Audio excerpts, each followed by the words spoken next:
Hello കൂട്ടുകാരെ, വീഡിയോയിലേക്ക് സ്വാഗതം. ഒരു തക്കാളിക്കൊട്ട് തയ്യാറാക്കാം. 2 സവാള, 2 തക്കാളി, 2 പച്ചമുളക് എടുക്കാം. ചീനിച്ചട്ടി ചൂടായി കുറച്ച് വെളിച്ചെണ്ണ ഒഴിക്കാം.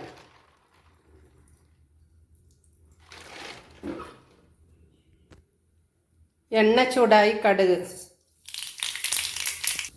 കറിവേപ്പില, സവാള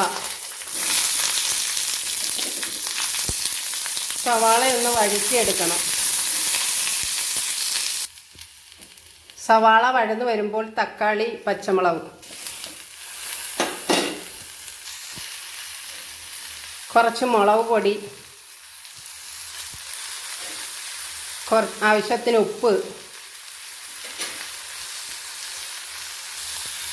ഒന്ന് ഇളക്കി യോജിപ്പിക്കുക.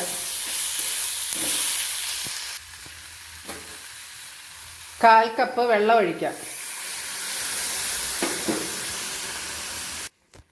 കുറഞ്ഞ ഫ്ലെയിമിൽ അടച്ചു വെച്ച് വഴറ്റിയെടുക്കാം.